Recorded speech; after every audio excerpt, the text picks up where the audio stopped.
Imagine as tochas tremulando nas paredes douradas do Palácio Imperial. Uma sombra atravessa o salão. Não é um gladiador, nem um senador, mas o próprio imperador, Calígula. Aos olhos do povo, um deus vivo. Aos olhos de quem o via de perto. Um homem perigoso demais para ser compreendido. Dizem que o palácio de Calígula era o lugar mais poderoso e, ao mesmo tempo, o mais temido de Roma. Mas poucos sabiam o que acontecia quando as portas se fechavam. Gritos abafados por música, rios de vinho que encobriam o cheiro de ferro, e um imperador que confundia o amor com a dominação absoluta. Você está prestes a entrar onde ninguém era permitido. Atrás das colunas de mármore, escondem-se 5 verdades que Roma tentou apagar. Verdades de prazer, punição, loucura e poder extremo. Verdades que nem os historiadores ousam contar em voz alta. Mas hoje, você vai ver o império não pelos olhos da glória, e sim pelos olhos da insanidade. Porque Calígula não era apenas um homem. Era o reflexo puro do que o poder pode fazer com a mente humana quando ninguém mais ousa dizer não. E antes que você ache que tudo isso é apenas história antiga, lembre-se, os palácios podem ter mudado, mas a sede por controle continua viva, disfarçada, polida, moderna. Se você acha que conhece Roma, espere até descobrir o que realmente acontecia atrás das portas do Palácio de Calígula. O que há lá dentro vai mudar para sempre a forma como você enxerga o império. E talvez até a humanidade. Roma, século I. As colunas do fórum reluziam sob o sol, e o som das multidões ecoava como um mar de vozes em adoração. Sob aquelas estátuas e templos havia uma certeza inquestionável. O imperador era um deus. Mas o que acontece quando o deus perde a sanidade e o império inteiro passa a caminhar sobre o fio da loucura? Calígula nascera cercado por adoração e sangue. Filho de Germânico, sobrinho de Tibério, neto de Augusto, parecia destinado à glória. O Senado o aplaudia, o povo o venerava. Mas por trás daquele olhar brilhante repousava algo sombrio, algo que os historiadores descreveriam séculos depois com uma única palavra: excesso. Logo após assumir o trono, as ruas foram tomadas por festas, sacrifícios e promessas de uma nova era dourada. Mas os muros do palácio guardavam um segredo. Calígula começava a transformar cada banquete em tribunal, cada noite em espetáculo e cada pessoa em instrumento de seu prazer ou punição. Ele mandava construir pontes sobre o mar apenas para cruzá-las como um deus. Ordenava que soldados recolhessem conchas como se fossem tesouros de guerra. E, ao mesmo tempo, murmurava ao vento que Roma era pequena demais para conter sua grandeza. Aos olhos do povo, era um visionário. Aos olhos dos guardas, um tirano imprevisível. Mas para os que viviam dentro do palácio, ele era um pesadelo desperto. A cada porta trancada, uma nova história proibida começava. Havia ceias onde o vinho corria como sangue, e discursos que terminavam em execuções. Segundo antigos registros de Suetônio e Dion Cássio, ele acreditava ser um deus encarnado. Não metaforicamente, mas literalmente, e exigia que todos o adorassem, até mesmo nus diante de sua presença sagrada. O palácio deixava de ser sede do governo para se tornar um templo da própria insanidade imperial. Mas o que ninguém sabia era que antes de tudo isso, Calígula havia sido um jovem tímido, um sobrevivente da brutalidade de Tibério. Cresceu preso numa ilha, testemunhando execuções e traições, aprendendo desde cedo que confiança era sinônimo de fraqueza. Quando finalmente ascendeu ao trono, carregava não a sabedoria de um imperador, mas o trauma de um prisioneiro. Sua alma estava manchada, e toda Roma pagaria o preço por isso. Agora, cada gesto seu era uma vingança disfarçada, uma tentativa desesperada de provar que jamais seria controlado novamente. Ele havia aprendido uma única lição: quem teme, domina. Se está gostando da narrativa, aproveite para deixar seu like, porque o que vem agora vai te fazer enxergar o império como nunca antes. Você está prestes a presenciar os rituais secretos, as decisões insanas e as verdades que Roma tentou apagar da história. As portas do palácio se abrem. O ar cheira a incenso e inquietação. O mármore reflete o brilho das tochas enquanto sombras se movem entre as colunas. E no trono envolto em ouro está ele, Calígula, o homem que ousou desafiar deuses e homens, e que transformou Roma num espelho de sua própria loucura. Mas o verdadeiro horror ainda não começou. A noite romana caía como tinta sobre o Tibre. Dentro do palácio, o silêncio era mais assustador do que o ruído das multidões. De repente, o som de risadas, agudas, ensaiadas, quase desesperadas. Eram senadores, generais e até mesmo familiares, todos fingindo alegria para sobreviver a mais um de seus banquetes. A primeira verdade é que o palácio de Calígula não era governado por leis, mas por medo. Ninguém falava, ninguém discordava. Bastava um olhar errado e uma vida era apagada no instante seguinte. Calígula adorava brincar com atenção. Caminhava entre os convidados como um predador testando presas. Tocava o ombro de um senador e sorria, um sorriso falso, encharcado de ameaça.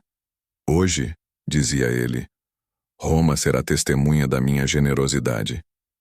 O que ninguém sabia é que, em poucos minutos, ele faria daquela ceia um espetáculo de crueldade. Quando o vinho começava a correr, a voz dele mudava. Doce, quase infantil. Mandava trazer os prisioneiros do dia. Acusados falsamente de traição, eram exibidos diante da mesa, que misturava perfumes, frutas e sangue fresco. Mas o mais assustador era o contraste. Enquanto alguns se ajoelhavam pedindo perdão, ele ria.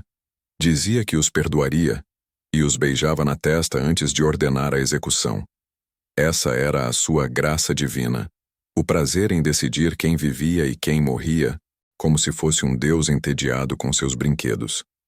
Segundo antigas crônicas, Calígula chegou a ordenar o assassinato de opositores apenas para observar a reação do público, e quando percebia medo, ele sorria como uma criança feliz. Mas havia algo mais ali, algo além da insanidade. O perigo escondia uma lógica perversa. Calígula acreditava que manter todos em terror constante era a única forma de permanecer intocável. Era seu método, seu escudo.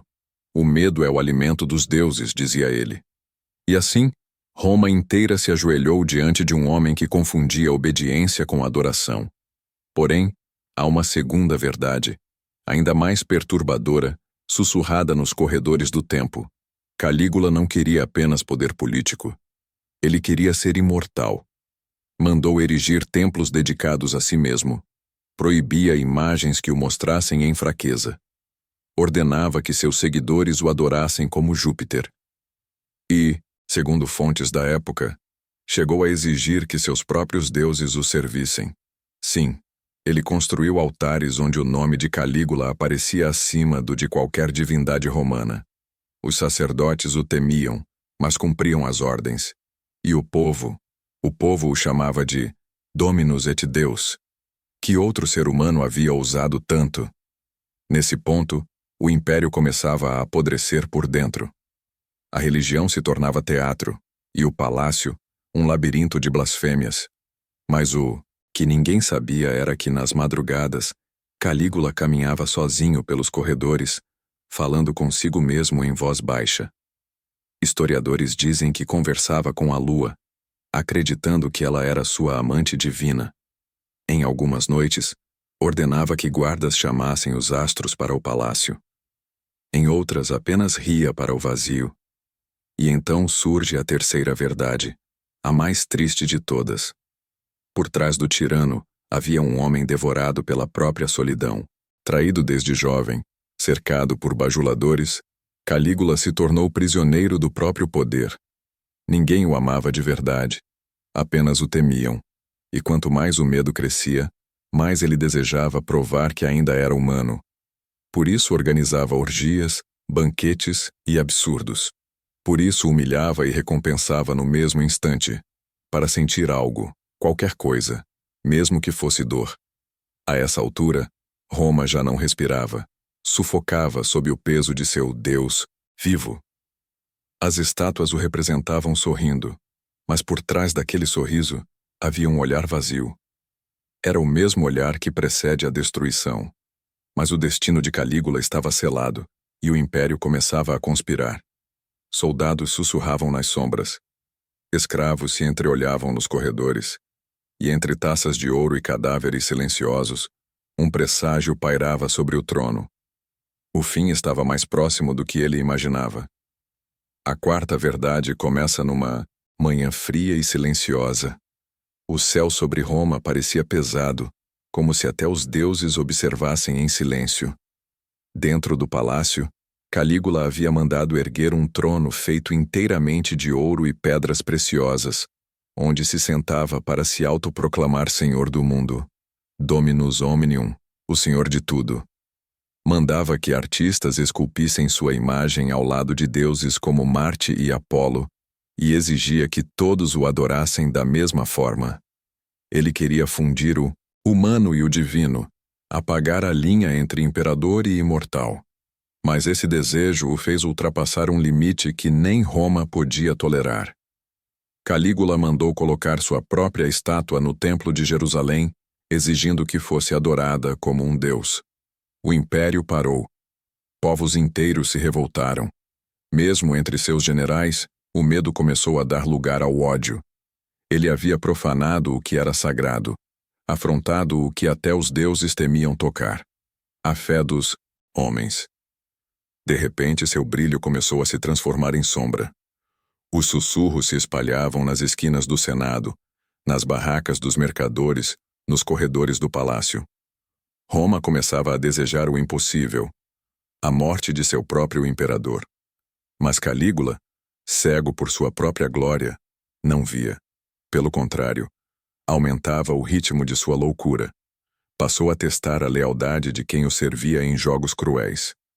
Mandava oficiais para missões suicidas, apenas para observar quem voltava. Ordenava execuções arbitrárias para sentir o gosto do poder absoluto. E até mesmo seus guardas, os pretorianos jurados de protegê-lo, passaram a duvidar do que defendiam. O que antes era obediência, transformou-se em revolta silenciosa. A quinta e última verdade começa com uma ironia cruel. Quem mais o temia seria quem colocaria fim à sua existência. Naquela noite fatídica, Calígula havia organizado mais um espetáculo, uma celebração em homenagem a si mesmo. Os corredores perfumados escondiam olhares gelados. Enquanto o riso ecoava entre colunas e mosaicos, um grupo de seus próprios guardas planejavam o impossível: matar o Deus antes que o império morresse com ele. As tochas iluminavam rostos ansiosos. Cassius Chaerea, um dos oficiais que Calígula humilhara publicamente, foi o primeiro a sacar a lâmina. Quando o imperador cruzou o corredor, envolto em púrpura e arrogância, achando-se intocável, o som metálico do aço rompeu o silêncio. Um golpe, depois outro, e mais outro. O imperador Deus caiu como um homem comum. Nenhum trovão ecoou, nenhum Deus o salvou. Apenas o som de sua própria respiração se apagando no mármore. Roma assistiu ao fim de seu imortal. Mas o mais assustador não foi sua morte, e sim o que veio depois. Quando o corpo de Calígula foi escondido às pressas, o Senado e o povo respiraram alívio, mas também vazio. A cidade que um dia o venerou começou a se perguntar: quem realmente criou o monstro? Ele ou o poder que todos alimentaram? O império perdera um louco, mas ganhava um espelho. Pois todo governante que viria depois, de Nero a Domiciano, traria um resquício do mesmo brilho sombrio nos olhos. E é aqui que a história deixa de ser sobre Calígula e passa a ser sobre nós. Porque enquanto houver poder sem limite, desejo sem compaixão e medo disfarçado de respeito, o espírito dele continuará vivo, escondido nas salas douradas de cada novo império. As portas do palácio se fecharam há 2000 anos, mas o eco de suas loucuras ainda ressoa, lembrando à humanidade o preço de tratar um homem como um deus. E se eu te dissesse que algumas dessas verdades podem ter sido convenientemente distorcidas pelos próprios vencedores? Que parte dessa insanidade pode ter sido exagerada, criada para que Roma apagasse sua própria culpa? Talvez Calígula não tenha sido apenas um tirano, mas também o espelho que ninguém suportou olhar. No fim, resta apenas o mistério, e a pergunta que ecoa como um suspiro nas paredes do tempo. Será que a loucura é do homem? Ou do trono que ele ocupa? Excelente. Este será o bloco final de desenvolvimento, o prelúdio do encerramento. Aqui, entraremos nos ecos psicológicos e simbólicos, após a queda de Calígula, explorando não apenas a história, mas o que ela desperta. A natureza humana diante do poder, do medo e da idolatria. É o respiro antes da sombra final. Roma amanheceu sem um deus. O sol atravessava o palácio silencioso, iluminando manchas secas de sangue no mármore branco. Nenhum cântico, nenhum imperativo. Só o som do vento soprando pelas cortinas de seda, como se o império tivesse acordado de um sonho pesado demais. Os soldados evitavam olhar o trono vazio, símbolo de um poder que devorou seu próprio dono. E o povo, confuso, perguntava-se: se o imperador era um deus, como podia morrer como um homem qualquer? As estátuas dele, que antes reluziam ao sol, começaram a ser derrubadas. O Senado falava em limpar a memória de Calígula, raspando seu nome das inscrições como se assim pudessem apagar o terror. Mas o que eles não sabiam é que o verdadeiro império de Calígula não estava nos templos nem nas moedas, estava nas mentes. O medo permanecia. Ninguém ousava rir alto demais, nem confiar demais. Roma havia se tornado um palco de máscaras, onde todos fingiam normalidade para esconder o trauma coletivo. Alguns dizem que, mesmo após sua morte, os guardas ouviam passos no corredor de mármore durante a noite. Tochas apagavam sozinhas. Sussurros em latim ecoavam, em salões vazios. Era como se o espírito do imperador tivesse se recusado a partir, condenado a vagar entre os mesmos muros que o tornaram um deus e um prisioneiro. Talvez fosse apenas paranoia, ou talvez fosse o próprio poder, buscando um novo corpo para habitar. As mulheres que o serviram em segredo diziam que o caos não morreu com ele, apenas mudou de forma. A cada novo reinado, um traço de Calígula voltava à superfície, no sorriso irônico de Nero, nas ordens implacáveis de Domiciano, no brilho homicida dos Césares que o sucederiam. Roma fingia recomeçar, mas o vírus do poder já corria em suas veias, imperceptível, eterno. Enquanto isso, historiadores e poetas tentavam compreender o que havia realmente acontecido. Teria Calígula sido vítima de sua linhagem amaldiçoada? Um homem fraco, destruído pela glória? Ou teria sido ele o espelho que expôs a hipocrisia de Roma, o império que exigia de seus líderes divindade e depois os destruía por acreditarem nisso? A fronteira entre loucura e lucidez parecia desfeita. Talvez ele tenha apenas ousado mostrar, sem máscaras, o que todos já eram por dentro. E assim, o nome de Calígula atravessou séculos, ora como monstro, ora como mito, ora como advertência. O que nasceu como apoteose terminou em eco, um lembrete de que o poder absoluto não cria deuses, apenas homens trincados. A história dele não acabou com um assassinato.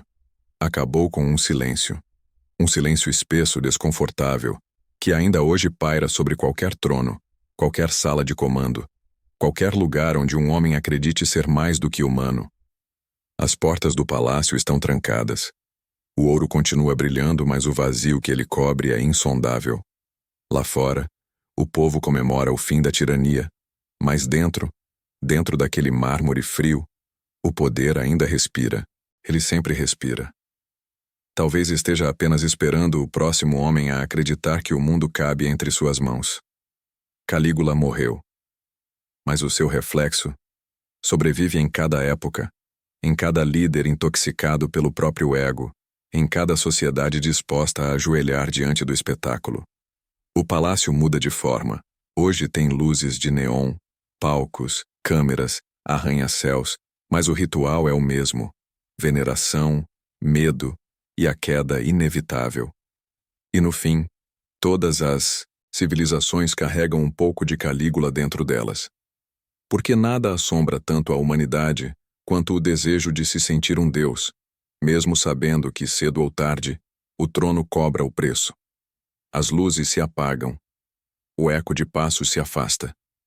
Resta apenas o som do vento sobre o mármore e a pergunta que Roma jamais respondeu: será que estamos mais sãos ou apenas mais disfarçados?